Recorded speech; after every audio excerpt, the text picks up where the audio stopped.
Escolhe tu. Quem quer que escolha. Eles falam de filmes. Tu escolhe tu. Escolhe tu.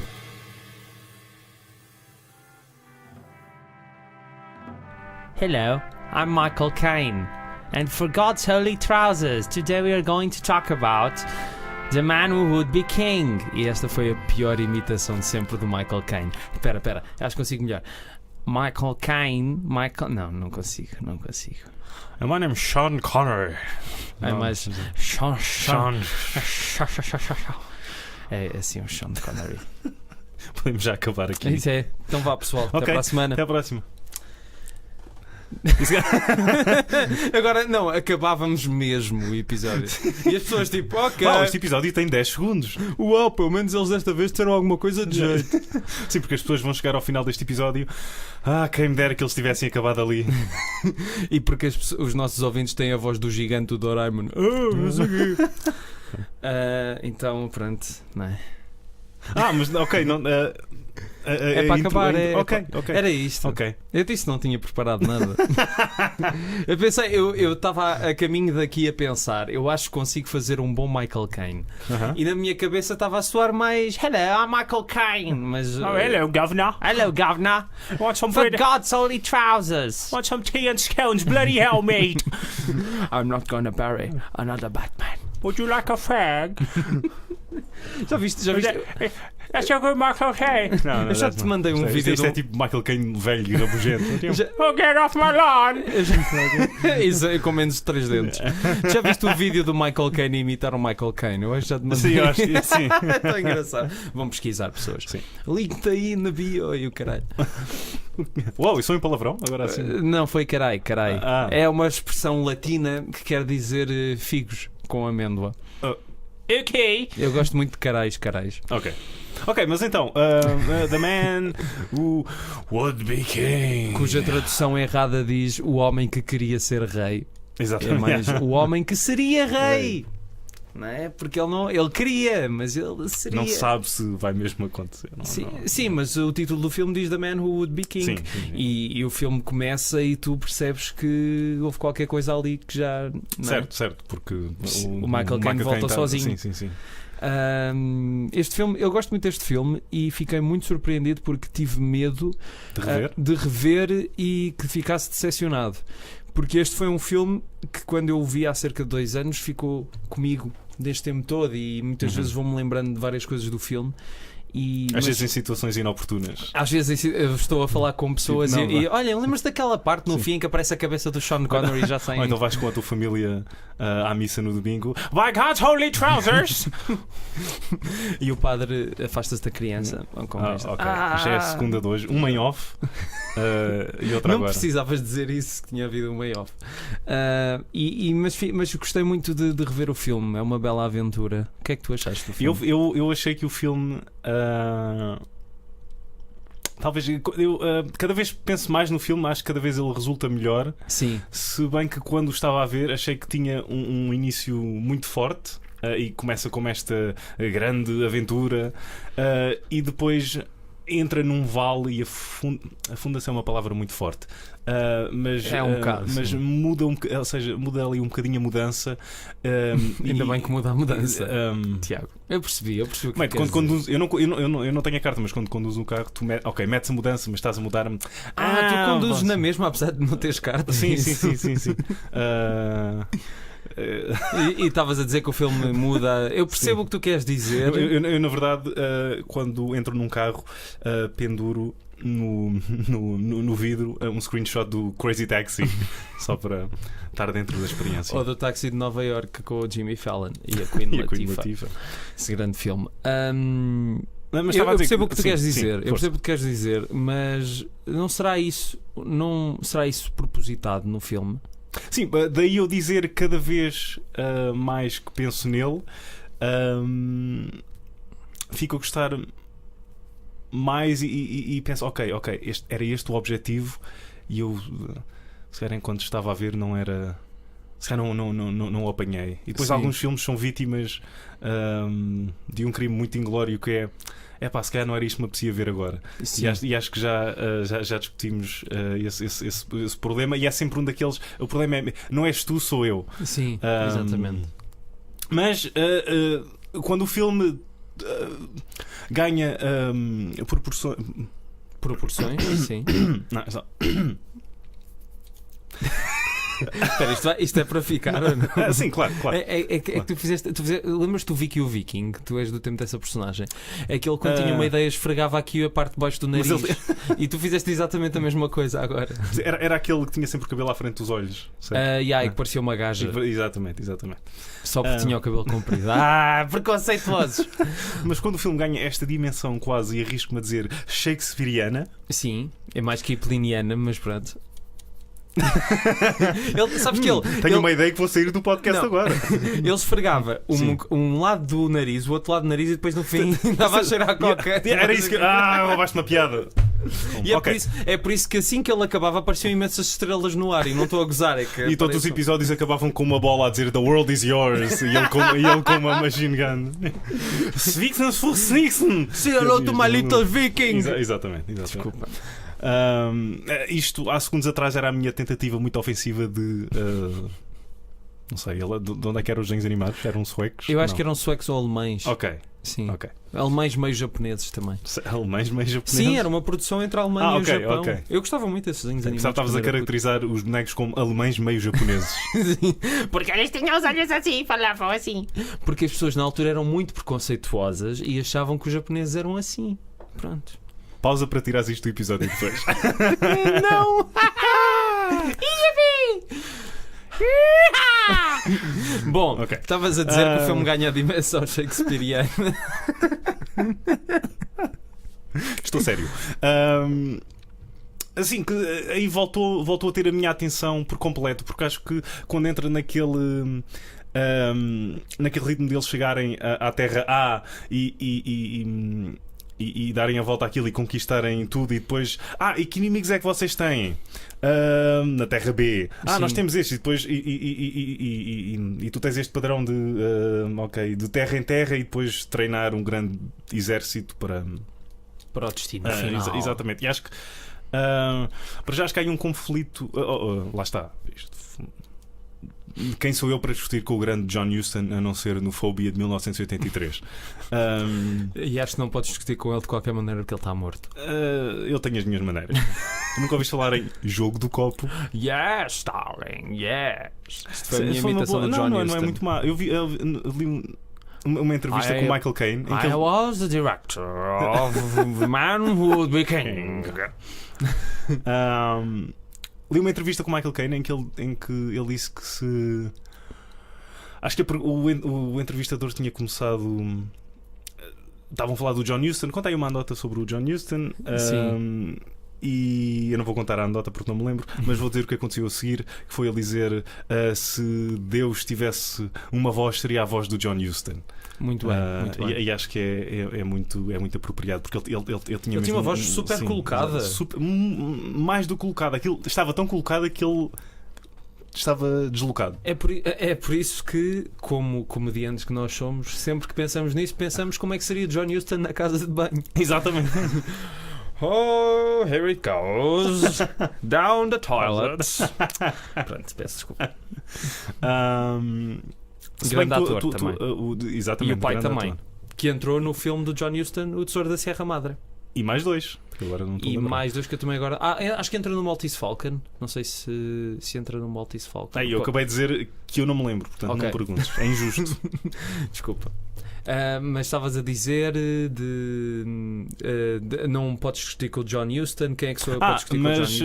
Mas podes trazer a Angelica Huston e basicamente é a mesma coisa do que.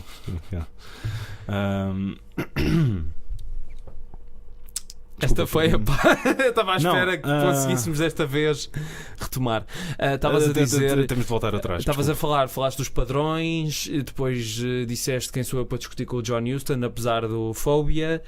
E foi isso. E depois fomos para um caminho que tu falaste dos padrões e que aquilo ganhava uma nova dimensão ou retomava o teu interesse depois desses padrões estarem resolvidos. Estávamos no conflito de tom que eu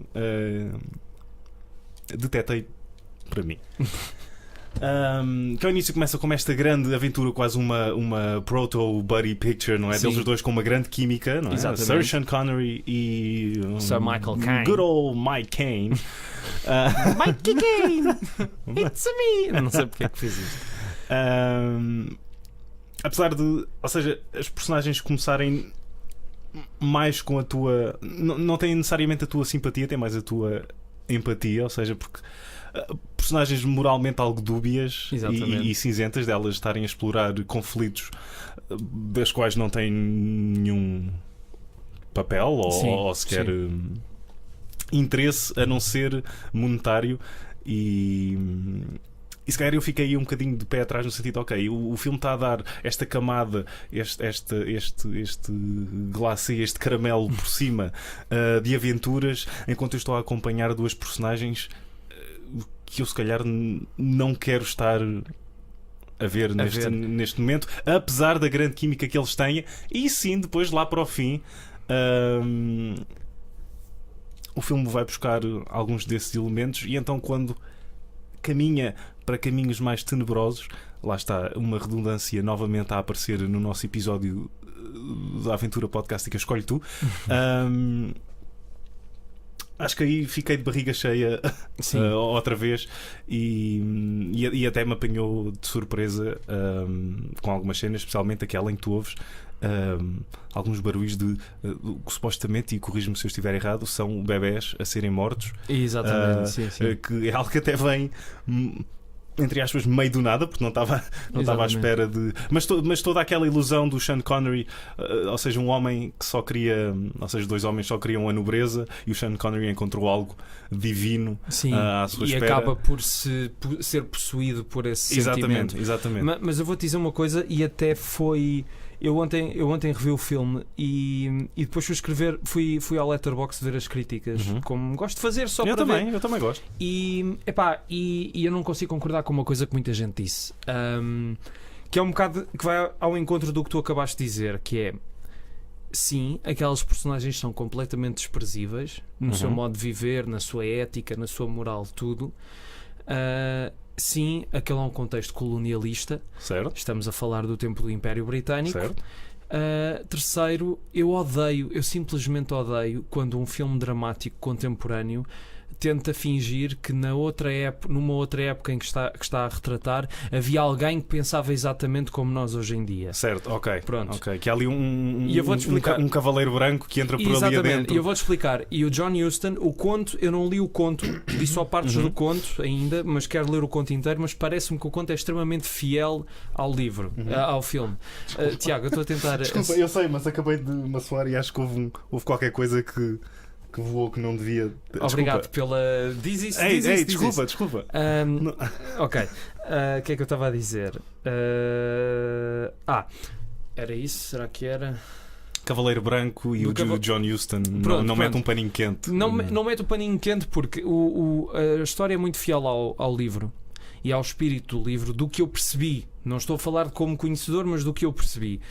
E o que para mim sempre me fascinou nos filmes e nos livros e na música é que, na ficção no geral, é que tu consegues estar a ver pessoas, personagens, situações de que tu nunca poderias concordar na vida.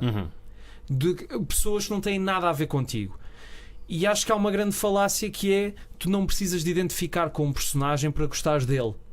Eu não me identifico nada com o Michael Caine e com o Sean Connery. Eu não sou um vigarista, pelo menos para já, porque a área de comunicação social nós sabemos como é que é. Eu não sou trapaceiro, eu não violo mulheres, eu não tenho obsessão em derrotar pessoas pelo simples prazer de ter joias e dinheiro para poder voltar ao Império e ser o homem mais rico. Tudo coisas estão na minha checklist.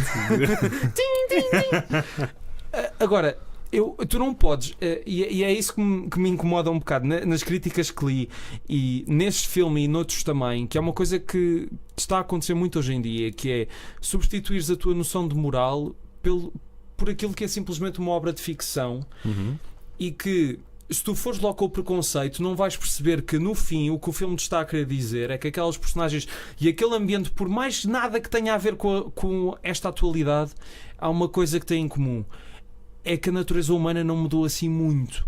Ou seja, a busca pelo poder, a ambição e a ambição cega pelo poder mantêm-se exatamente iguais. E o que eu acho é que tudo isso salva este filme de estares a olhar e dizeres isto é criticável porque ou é racista ou é machista e há muito esse e eu percebo que as personagens possam ser incómodas porque são, mas é esse o objetivo delas.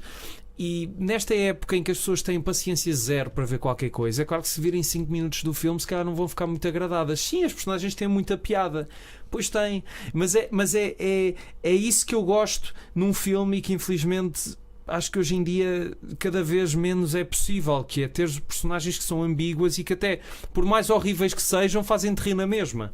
E tu não precisas te sentir culpado porque é só a porra de uma obra de ficção, não é a realidade. Percebes? Não... E eu a rever o filme desta vez senti muito mais isso, porque lá está, já sabia como é que o filme era e só que não consigo deixar de ficar maravilhado com tudo no fim e desde ser um grande épico de aventuras e que felizmente foi feito nos anos 70, porque tenho a certeza que se tivesse sido feito nos anos 50 porque isto é importante mencionar que isto era um projeto de paixão do John Huston e que já desde os anos 50 aquilo com várias tentativas e várias duplas extraordinárias, como o Bogart e o Gable e o Paul Newman e o Robert Redford e antes disso o Burt Lancaster e o Kirk Douglas. Sim, exatamente. E foi o Newman e o Redford que os apontaram. E que tal o Michael Caine e o Sean Connery, que ao menos são britânicos ou falam, são do UK. Não, o meu problema nem foi. Não foi. Ou seja, se calhar. Eu não estou a dizer que o problema foi igual para ti, porque eu sei que tu não és assim. Eu só achei interessante dizeres isso porque me lembrei de reações muito extremas. E que são um bocado do pão nosso de cada dia, não é? Quer dizer, de repente as pessoas vão isto está a chegar a pontos que eu uma vez conheci uma miúda que era amiga de uns amigos meus que me veio dizer que achava que o The Killing Joke do Alan Moore era uma história misógina e não sei quê, que o homem era horrível. E eu só pensei, porra, é o Joker. Tipo, o Joker não se vai passar por ninguém. És uma mulher. Desculpa. Girl Power! Seria muito aborrecido se a história fosse sobre o Joker, mas na verdade era só um homem a jogar no Joker do Totoloto. E era o Vasco Palmeirim.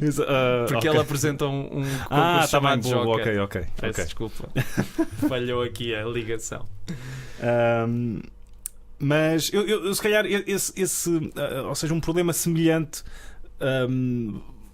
veio à superfície a quando do meu visionamento desta película, porque por causa do tom que o John Huston dá e por causa da banda sonora que ele decide aplicar naqueles momentos. Ou seja, se o tom tivesse sido e se calhar aí não teria resultado, se ele tivesse à partida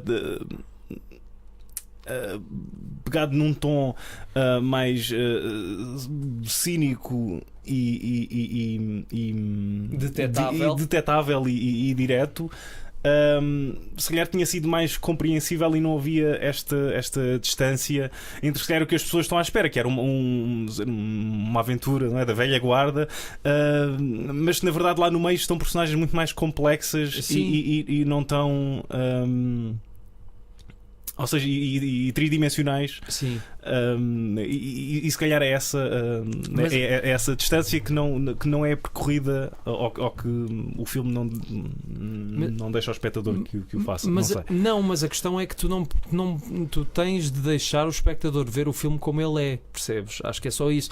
Se um filme é sobre pessoas horríveis e quer ter uma banda sonora bem disposta, se calhar é para atenuar algo, é para acentuar alguma coisa, percebes? Isso advém daquela velha história. Eu por acaso agora acabei de entrevistar o Salvador Sobral para o meu podcast À Beira do Abismo, já agora faço publicidade, e nós às tantas estávamos a falar daquela história do concerto de Pedrógão Grande, em que o Salvador Sobral estava no topo da sua... certo, ok. E ele disse, se eu der um peido vocês aplaudem. E as pessoas na altura, ai que horror, ai meu Deus, o que é que ele foi dizer num evento daqueles? A grande piada é que o dinheiro todo daquele concerto depois, olha, foi para os autarcas que não o usaram para reconstruir Pedrógão Grande. Portanto, mas as pessoas ficaram mais ofendidas pelo que ele disse do que pelo roubo gigantesco e desumano que foi aquele dinheiro dado por pessoas. E é aquela coisa que eu não percebo, as pessoas são sempre muito mais críticas quando um filme humorístico põe o dedo na ferida e põe personagens a dizer o bom velho do Império Britânico, do que se fosse um filme dramático. As pessoas aceitavam muito melhor se fosse um filme dramático de fio a pavio e que te desse as pistas certas de que o é. E eu, como gosto muito destes filmes híbridos que não têm medo de arriscar e que não são só filmes, acho que já mencionei aqui, por exemplo, que a minha sitcom preferida é o Blackadder, e o último episódio também de repente muda completamente de tom em coisas e ao mesmo tempo tem piada. Aquilo é horrível e ao mesmo tempo tem piada. Portanto, é muito mais fácil aceitar um violino do que uma tarte na cara. Sim. Olha, muito boa analogia. Muito boa analogia. Tiveste 10 dias a matutar. O que é que eu vou dizer? Enquanto tocava violino e comia tartes, não é? Ao mesmo tempo. E só mais uma coisa, já agora. E é a cereja no topo do bolo, já agora, tartes, que é no desfecho. Porra, tu ficas com pena daquelas personagens. Apesar de elas serem horríveis, porra. E não é isso a magia do cinema? Fazer-te ficar com pena de personagens que tu nunca na vida ficarias. E, eu sinceramente tenho pena se as pessoas hoje em dia não forem permeáveis a isso. O filme também dá-te a imagem do miserável Michael Caine ao início para mostrar, ok, é isto que ele se vai tornar. Portanto, já tens aquela... Estás à espera de, ok, como é que irá acontecer esta transformação corrupta. No Michael Caine nós vimos ao início, e no Michael Caine do Jaws da Revenge também. E aquilo tem quase uma estrutura de fábula, não é? Acaba com uma moral da história. Tu consegues perceber o que é que se tira dali. Num momento brilhante do Sean Connery a caminhar para a ponte que ele mandou construir. Exatamente. Com um grande duplo. Não, é mesmo um grande duplo. Acho que o próprio John Huston disse mesmo. That's the darn. De repente vai para o sul. That's the darnest double I've ever seen. De repente ele tirou a máscara, era o Emmett Walsh. Sim, exatamente. Hey, I'm directing the man who would be king. Houve algum episódio em que nós não tenhamos inserido aqui o Emmett Walsh? Não, eu acho que devíamos acabar esta temporada com uma entrevista ao Emmett Walsh. Não, acho que isso é impossível. Porquê? Como é que consegues? Bem, se consegui falar com o Salvador Sobral, agora acho que o Emmett Walsh está... Sim, é diferente, está um bocado mais longe. Sim. Mas se calhar ele ainda aparece aqui de férias. Sabes que outro dia tive um sonho. Acho que ele está aqui nesta mala. Eu ando a ler a autobiografia do William Friedkin, que devo dizer que é espetacular mesmo. E outro dia tive um sonho que eu encontrava aqui em Lisboa e ele mandava-me à merda. Mas em português. Okay. Ele dizia, merda. Pronto, está bem, vai tu. E aí ensinávamos a clássica cena de Adão e Eva de Joaquim Leitão. Ou então e eu era a Maria de Medeiros, claro. Mãe, o que é isto hoje? Ou então a clássica... Eu tenho qualquer coisa que me vai parar à boca entretanto. Ou então a clássica cena do... Vai merda, não, vai tu. Mas dos Looney Tunes, ou seja, Rabbit Season, Duck Season. E depois estava o Elmer Fun. Ok, pronto. Eu lembro-me dessa curta. Quem é que não se lembra? Yeah. Pensei que ias continuar. Estávamos a falar do Emmett Walsh, do duplo, da queda do Sean Connery. Sim, e tens basicamente outro a chincalhar do John Huston na ganância, e não é mais um pincelar em fábulas e rábulas que metem o tão cobiçado ouro. Exatamente. Ou seja, um callback ao Treasure of the Sierra Madre. Exatamente. Que é um dos meus filmes preferidos. É mesmo um grande filme. Por acaso eu gosto muito. Para quem não sabe, é mesmo um grande filme. Por acaso eu gosto muito desse filme e tenho de o rever. Quero revê-lo há muito tempo. Mas lá está, é outra das coisas que as pessoas, se calhar, hoje em dia. Pelo. Pois, com essa barba, porra. É daquelas coisas que as pessoas também hoje em dia podem questionar, do facto de, ok, aqueles são homens que vão instruir civilizações menores, não é? E no fim, o fim parece que lhes dá razão a dizer, eles não conseguiriam nunca. Aliás, por outro lado, até acaba por ser.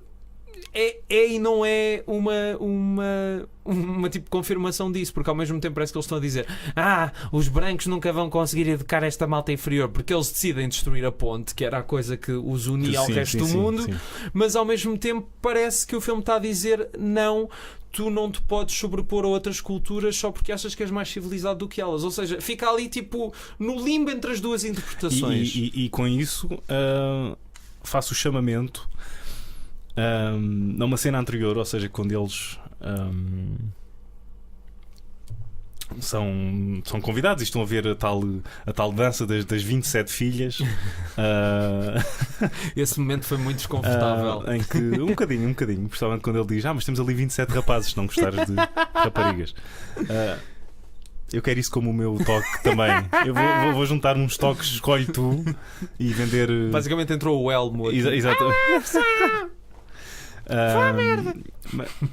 Isso era o William Friedkin ainda? Não, isto foi o Elmo. Okay. O Elmond Friedkin é o irmão. Mas, ou seja, este momento em que o Sean Connery está muito revoltado e o... Não, é ao contrário, primeiro, não é? O Michael Caine está muito revoltado e o Sean Connery diz: não, culturas diferentes. Sim. Vá lá. E depois, momentos mais tarde, e algumas peripécias mais tarde, é exatamente o contrário, quando eles estão a jogar polo, não é? Com a cabeça do prisioneiro que eles trouxeram da batalha, que travaram há algumas cenas atrás. E quando eles vão para matar tal prisioneiro, já está morto. Já está morto quando eles estão a jogar com a cabeça. Ok, eu penso que seres humanos funcionam como galinhas e que ainda há ali um certo delay. Eu não sei, foi assim que mencionaram a anatomia humana. Sim, no fim ouve-se a cabeça do Sean Connery a falar. Sim. e o grande Christopher Plummer tira lá a cabeça e está lá um ovo. mas de facto a cara dele no fim é daquelas expressões que também me vai ficar cravada na memória. O ar aterrorizado dele. Sim. Perceber aquela história de facto espetacular. Demorou meia hora até encontrar rocha. Não, porque o Michael Caine diz isto, que ele demorou meia hora a cair e até encontrar. Sim, desculpa. Eu estou habituado a ouvir em inglês, tá? Mas estavas a dizer da cena do polo e aí sim, há um trocar de papéis, diferentes. Sim, não é? O clássico, não é? Vamos meter aqui esta linha de algo e depois inverter um bocadinho mais à frente após um acontecimento importante para a nossa narrativa. Eu vou-te dizer, e isto volta aqui a pegar num tema que já peguei noutras vezes, que sinto que nós como europeus conseguimos olhar das coisas numa perspectiva um bocado mais complexa do que às vezes o espectador americano, no sentido em que sim, tu tens esses momentos em que parece que eles estão a dar a entender que há uma cultura inferior, porque eles te estão a dizer isso.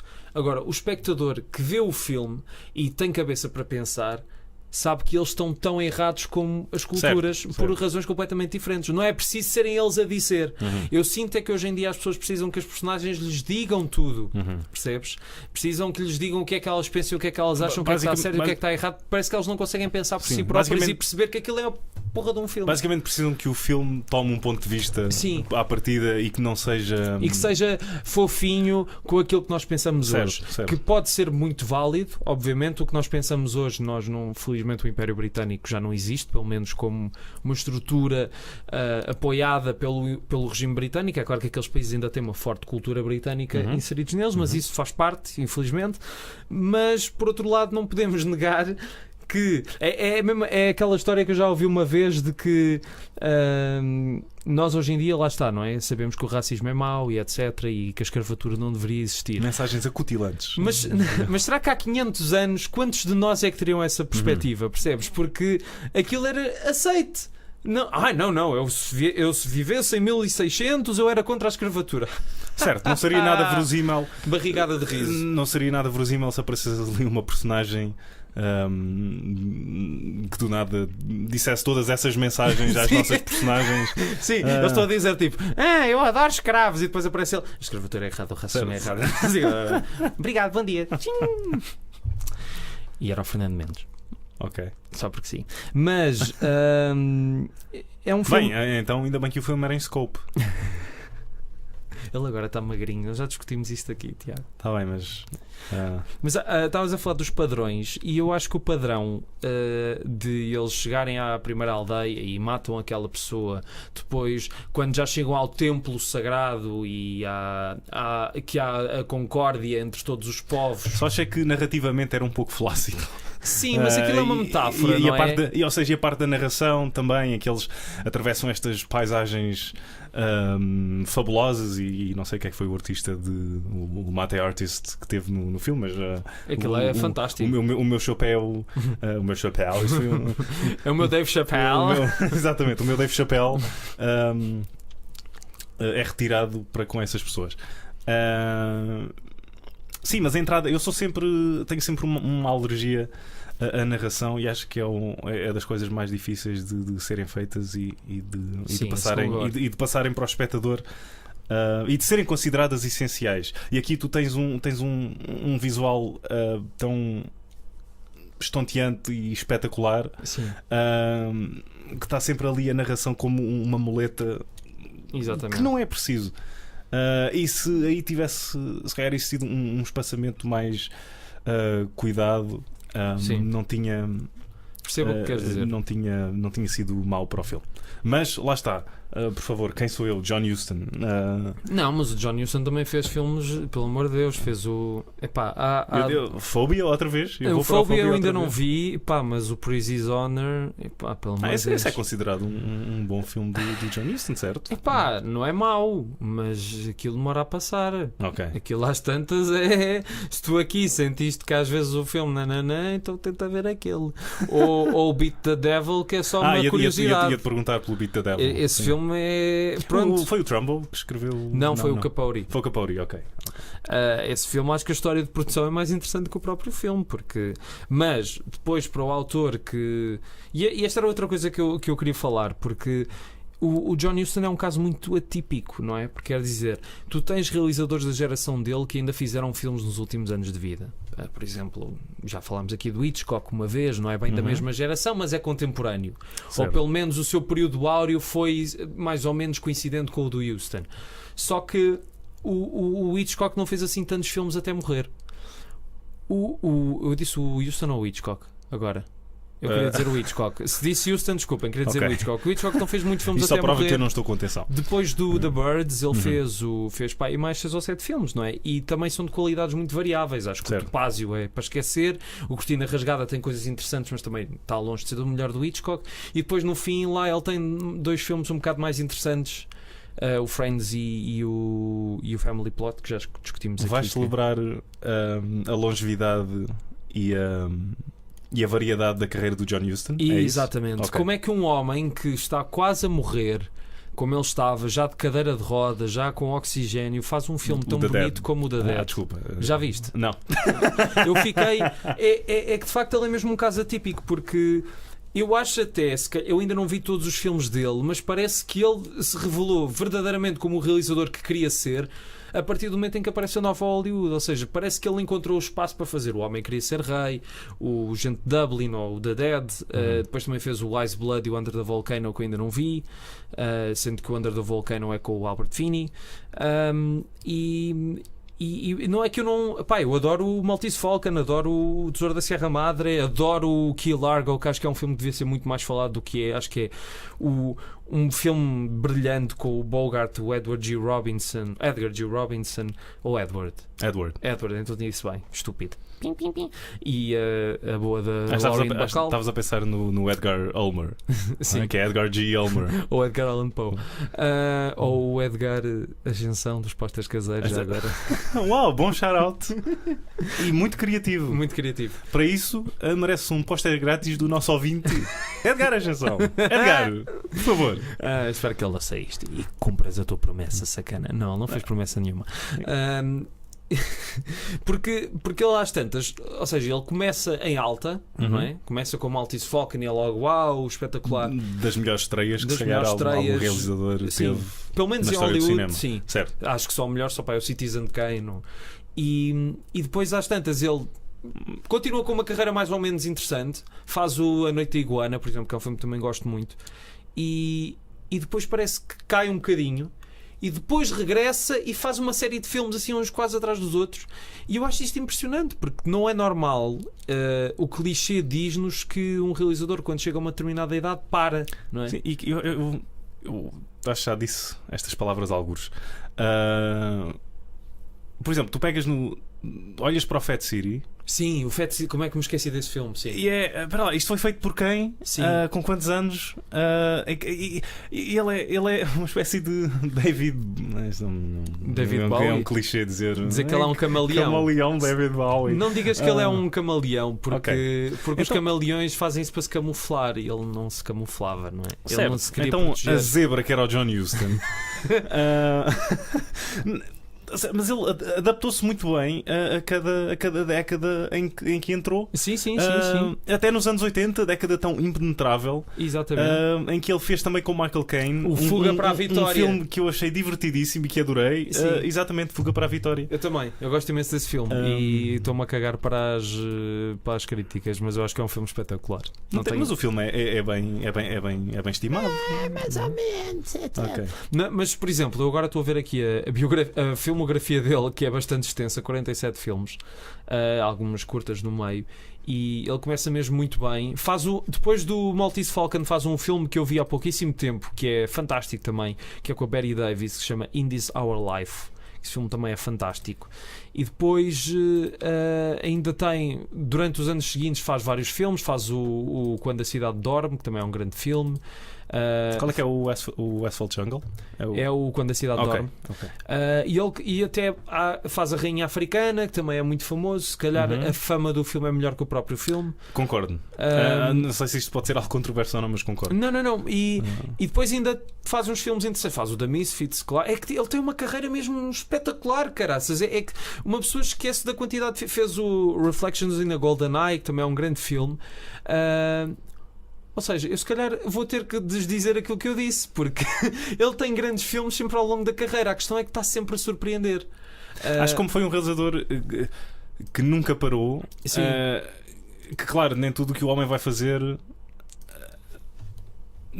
alguma vez seria perfeito, não é? Não teria uma filmografia. Poderia ser. Pode haver algum realizador que tenha uma filmografia perfeita que nós não conheçamos, para aí egípcio ou checo.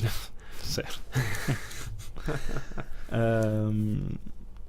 Mas isto para dizer que Nicolau Breiner, exato, ok. Nunca uma oportunidade passa ao lado de sabes que eu estou a telefonar agora para Nicolau Breiner, para a academia, e estão-me a dizer que tu não podes entrar lá.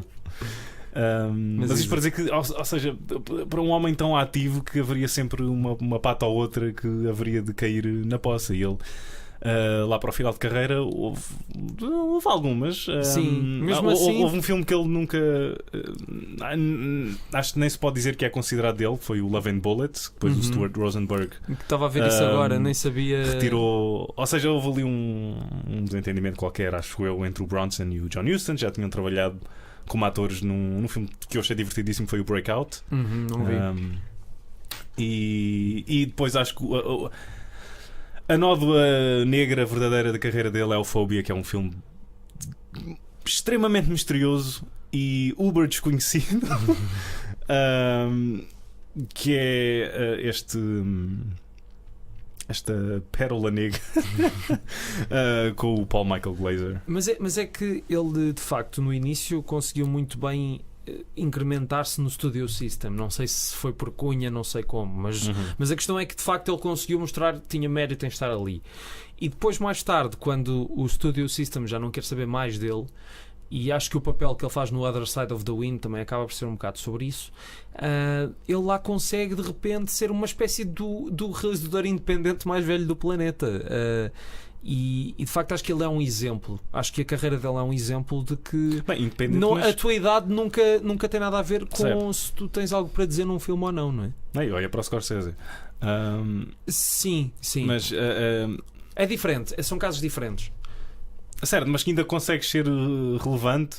Sim. E como o Scorsese, teres o teu maior sucesso comercial na cauda da tua carreira. Sim. E não. Sim, concordo. Sim, mas estavas a dizer independente, mas nunca esquecendo que ele nunca deixou verdadeiramente de se envolver com os estúdios. Até tens o Annie, por exemplo. Sim. Eu acho que ele já, a dada altura já era um bocado One for You and Exatamente, One for Them. era onde eu estava a tentar. Eu nunca vi chegar. o Annie. Se calhar Santas é um bom filme, não sei. Também não vi. Mas olha, voltando ao filme, porque acho que o filme tem bastantes coisas para se falar e eu gostava de me lembrar de metade delas, mas eu decidi não apontar nada desta vez. Até para a conversa assim fluir um bocado mais divertida.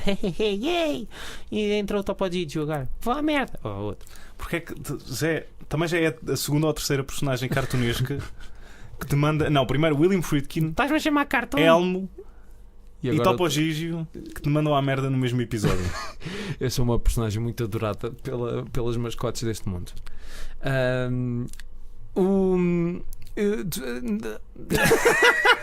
Eu ia falar e depois Isso foi um AVC? Sim, foi o Não, Quagmire. Isto era o Jerry Lewis a ter um AVC. Oh my god! Ou o Pee-wee também. Sim. Oh my god! O que é que tu achaste do facto do próprio Kipling entrar na história? É que isso Mas não o está próprio- implícito na história, no conto. Não está implícito? Não, Tens certeza? sim. Hum. Ou seja, É que eu tinha lido que estava implícito Não, no, ou seja, no conto. eu acho que não referem. Ou seja, é uma daquelas histórias em que há alguém que está a contar o que alguém lhe contou, mas ninguém diz que ele é o Kipling. Não, eu sou parcial. Eu adoro quando filmes conseguem misturar o real com o fictício. Sim.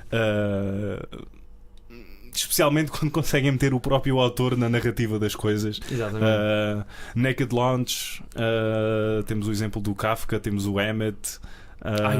O Emmett é um filme que eu quero trazer ao Escolho Tu. Ok. Acho que se calhar para a próxima série trago. Porque acho que é um filme que levou tanta pancada, não percebo porquê.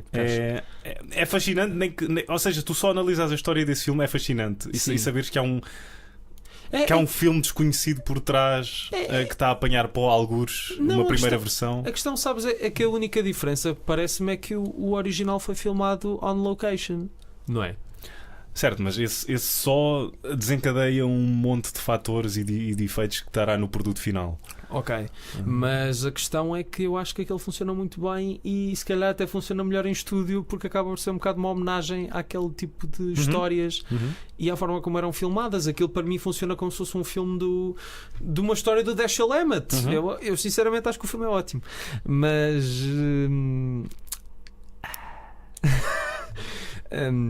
estávamos a falar do Kipling. Tu leste alguma coisa do Kipling? Infelizmente. Só viste o livro da selva da Disney?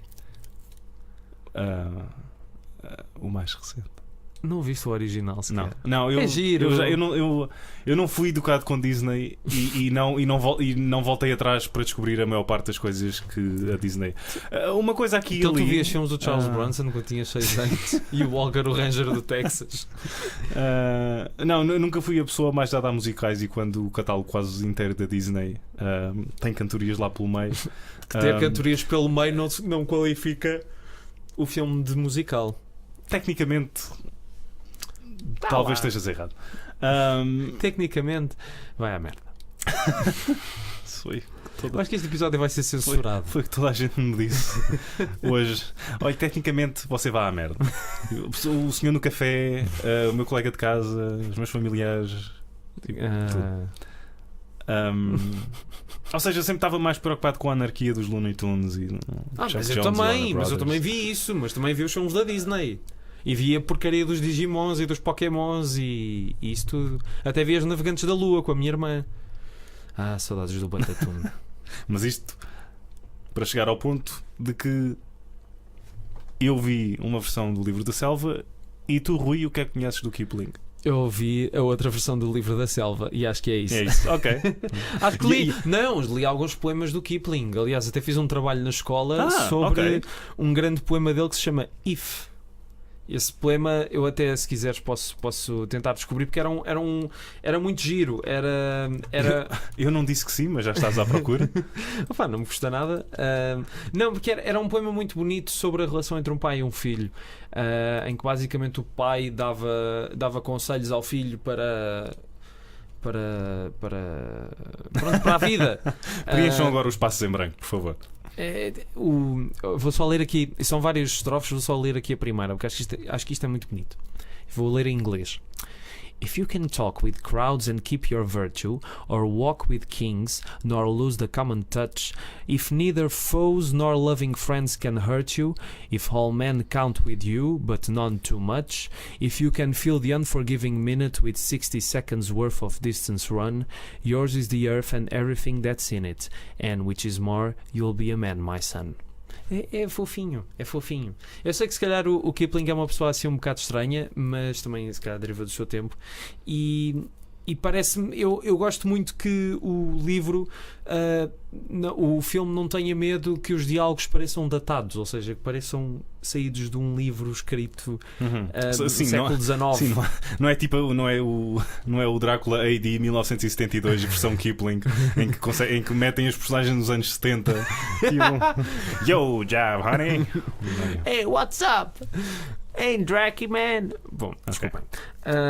E que é uma coisa que eu acho muito engraçada, porque no cinema português vou aqui meter o... Acho que nós já alguma vez falámos de cinema português aqui. Não, se calhar não.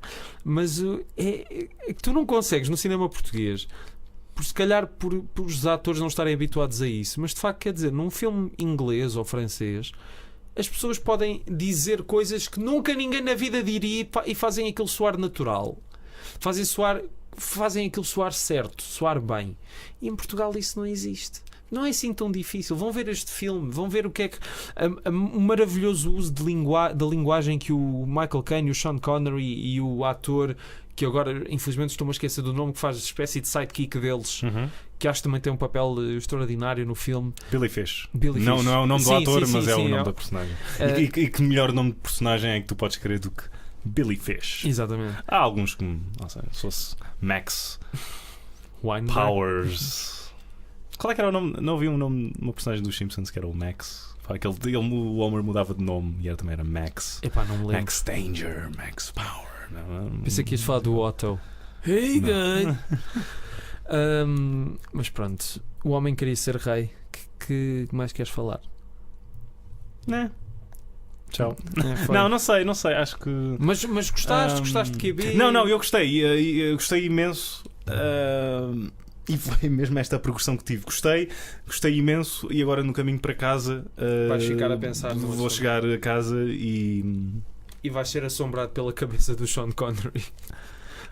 Bem, não será pela cabeça do Sean Connery, mas será de uma outra pessoa desconhecida que eu tenho lá. E pronto. Tá bem. Então olha, foi isto. O homem queria ser rei. Qual é o filme da próxima semana?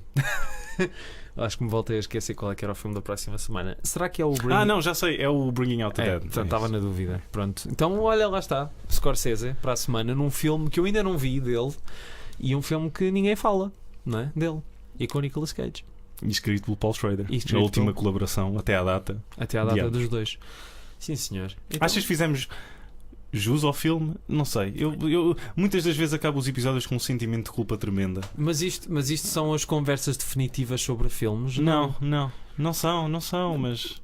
Não, eu sinto que nós nunca fazemos... Faz parte da minha personalidade, acho. Não, eu sinto que nós nunca fazemos jus aos filmes, porque acho que não é esse o objetivo. Acho que o objetivo é termos uma conversa sobre os filmes e acho que nisso conseguimos fazer bem. Há filmes se calhar que dão para falar mais do que outros e sinto que se calhar com este falámos mais do John Huston do que do filme em si.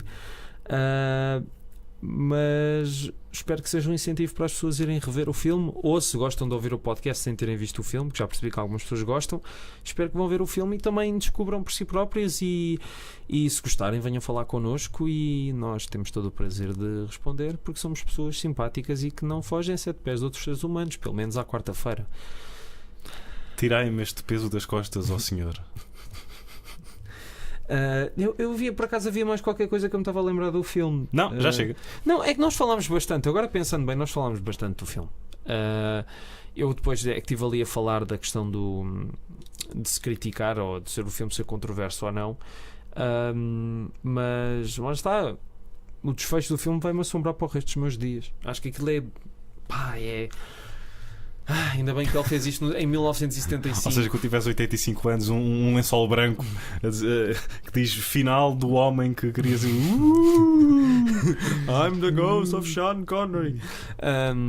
Não, mas o que está aqui em causa é que de facto, imagina este filme a ser feito nos anos 50, não é? Eu acho que não teria. E o John Huston já era um grande realizador nessa altura. Só que esta história precisava de coisas que os anos 50 de Hollywood não poderiam dar. Era aí que eu queria chegar também. Como fazer, sei lá, um remake do Le Salaire de la Peur na Hollywood dos anos 50 ou 60, se calhar nunca resultaria. A mesma coisa. Porque precisava de mais liberdade. Liberdade que o filme original tem, porque os franceses nunca tiveram production code e há filmes dos anos 30 que dizem merde, putain, e não sei o quê. A sério, estou a falar a sério. E por isso acredito que, apesar de Bogart e Gable poderem fazer uma dupla, ou seja, tu concordas que era preciso e necessário o cinismo da década de 70 para este filme conseguir brotar como manda a lei. Sim. A última e não estivéssemos nós a falar do homem que queria ser rei. Exatamente. E a última grande era do cinema americano. Concordo. Eu aperto a mão aí. Pois, porque os anos 80 lá está, estragaram um bocadinho. Os anos 90 têm bons filmes, mas não houve nenhum período tão rico em bons filmes, em ótimos filmes e em filmes se calhar até que são mais fracos, mas que são mais interessantes do que muitos ótimos filmes feitos hoje em dia. Ou seja, estou a dizer é que tu se fizeres uma lista de filmes dos anos 70, se calhar pões uns no topo que são ótimos, depois vais descendo, e mesmo os que estejam na base da lista são bons filmes, são interessantes, valem a pena ver.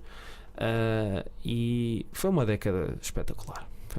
Para a recomendação extra, que não me foi pedida, da Nickel Ride com o Jason Miller e com a Linda Haynes. Isso é uma. Está no Rolling Thunder. Sim.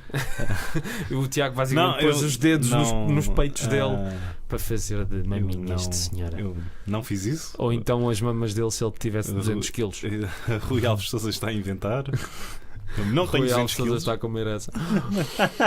Este episódio vai ser tão censurado. Mas pronto, é a minha recomendação obscura dos anos 70, The Nickel Ride. Tu tens a mania de trazer filmes obscuros assim.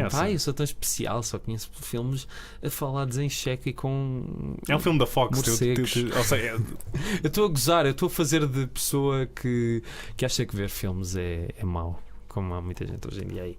Mas pronto, olhem, O Homem que Queria Ser Rei, acho que é melhor acabarmos isto. É um belo filme. É único, não sei. Acho que vale muito a pena. Não sejam preconceituosos e vejam, não é? Não é? Não, estava só. O que é que.